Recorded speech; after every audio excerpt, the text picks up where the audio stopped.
Israel US സഖ്യം ഫെബ്രുവരി 28-ന് തുടക്കമിട്ട ആക്രമണത്തിനുള്ള തിരിച്ചടിയായി അടച്ച ഹോർമുസ് കടലിടുക്കിൽ കൂടി India, Pakistan, Iraq, China, Russia തുടങ്ങിയ സുഹൃത്ത് രാജ്യങ്ങളുടെ കപ്പലുകൾക്ക് യാത്രാനുമതി നൽകിയിട്ടുണ്ടെന്ന് ഇറാന്റെ വിദേശകാര്യമന്ത്രി അബ്ബാസ് അരാഗ്ചി വ്യക്തമാക്കി.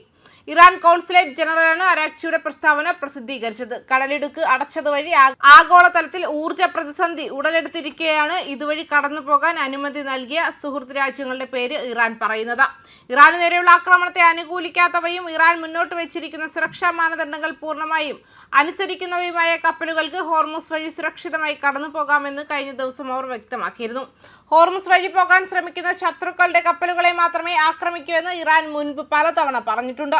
എങ്കിലും ആക്രമണ ഭീഷണി ഭയന്ന് കപ്പൽ കമ്പനികൾ ഈ വഴി ഒഴിവാക്കുകയാണ്. അതിനിടെ ചൈനീസ് സർക്കാരിന്റെ ഉടമസ്ഥതയിലുള്ള കപ്പൽ കമ്പനിയായ കോസ്കോ ഏഷ്യയിൽ നിന്നും ഗൾഫ് വിപണികളിലേക്ക് ചരക്ക് ബുക്കിംഗ് എടുത്തു തുടങ്ങി. ഹോർമുസ് കടലിടുക്ക് വഴി പോകുന്ന കപ്പലുകൾക്ക് സുരക്ഷ നൽകുന്നതിനു പകരം നിശ്ചിത തുക ഈടാക്കാനുള്ള കരട് ബിൽ തയ്യാറാക്കുകയാണ് ഇറാൻ പാർലമെന്റ് എന്നാണ് റിപ്പോർട്ടുകൾ. ബില്ലിന്റെ കാര്യത്തിൽ അടുത്തയാഴ്ച അന്തിമ തീരുമാനമുണ്ടാകുമെന്നും ഇറാനിലെ ഫാർസ് വാർത്താ ഏജൻസി റിപ്പോർട്ട് ചെയ്തു. ഹോർമുസ് കടലിടുക്കിന്റെ പരമാധികാരവും നിയന്ത്രണവും നിരീക്ഷണവും നിയമം വഴി ഉറപ്പാക്കാനുള്ള നടപടികളുടെ ഭാഗമാണിത്. കപ്പൽ കമ്പനികളിൽ നിന്നും ഈടാക്കുന്ന തുക വരുമാന മാർഗമാക്കാനും ഇറാൻ ഉദ്ദേശിക്കുന്നുവെന്നാണ് പാർലമെന്റിനെ ഉദ്ധരിച്ച് ഫാർസ് റിപ്പോർട്ട് ചെയ്തത്. യുദ്ധം തുടങ്ങിയ ശേഷം ബുധനാഴ്ച വരെ ഇന്ത്യൻ പതാകയുള്ള 4 LPG ടാങ്കറുകൾ ഹോർമുസ് വഴി ഇന്ത്യയിലെത്തിയിട്ടുണ്ട്.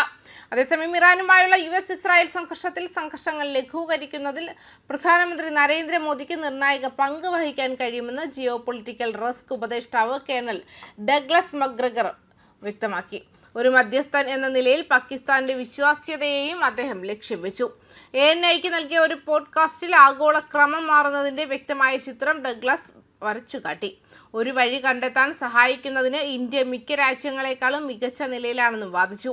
ഇന്ത്യയുടെ വളരുന്ന സാമ്പത്തിക സൈനിക ശക്തിയും ആഗോളതലത്തിലെ വിശ്വാസവും ഇക്കാര്യത്തിൽ അതിന് സവിശേഷവും അതുല്യവുമായ സ്ഥാനം നൽകുന്നുണ്ടെന്നും അദ്ദേഹം കൂട്ടിച്ചേർത്തു. റഷ്യ, ഇറാൻ, ഇസ്രായേൽ, അമേരിക്ക തുടങ്ങിയ വൻ ശക്തികൾക്കിടയിൽ വിശ്വാസത്തിന്റെ പാലമായി മാറാൻ പ്രധാനമന്ത്രി മോദിക്ക് കഴിവുണ്ടെന്നും അദ്ദേഹം പറഞ്ഞു. എതിർകക്ഷികൾ തമ്മിലുള്ള സംഭാഷണത്തിനുള്ള ഒരു മാധ്യമമായി പ്രവർത്തിക്കാൻ ഈ നിലപാട് ഇന്ത്യയെ പ്രാപ്തമാക്കുന്നുവെന്നും അദ്ദേഹം കൂട്ടിച്ചേർത്തു. സങ്കീർണമായ ആവശ്യങ്ങൾ ലഘൂകരിക്കാനും വെടിനിർത്തലിനായി ഒരു യാഥാർത്ഥ്യബോധമുള്ള ചട്ടക്കൂട് സ്ഥാപിക്കാനും പ്രധാനമന്ത്രി മോദിക്ക് സഹായിക്കാനാകുമെന്നും അദ്ദേഹം കൂട്ടിച്ചേർത്തു. 2-3 കാര്യങ്ങൾ കൂടുതൽ ചർച്ചകൾക്ക് അടിസ്ഥാനമാകുന്ന പരിഹാരങ്ങൾ കണ്ടെത്തണമെന്നും താൽക്കാലിക വെടിനിർത്തൽ ഉറപ്പാക്കണമെന്നും അദ്ദേഹം ഊന്നി പറഞ്ഞു.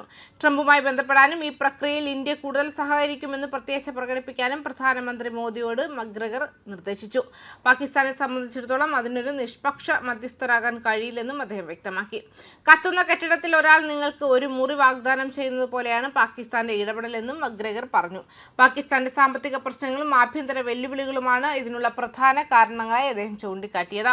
ഇസ്രായേൽ ഈ പ്രശ്നത്തിന്റെ ഒരു ഭാഗം പരിഗണിക്കുമെന്ന് അദ്ദേഹം പറഞ്ഞു. പാകിസ്ഥാന്റെ പ്രസ്താവനയും വിമർശനത്തിന് കാരണമായി അദ്ദേഹം ചൂണ്ടിക്കാട്ടി.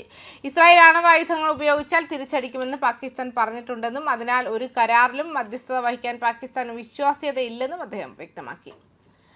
ന്യൂസ് ഡെസ്ക് കർമ്മ ന്യൂസ്.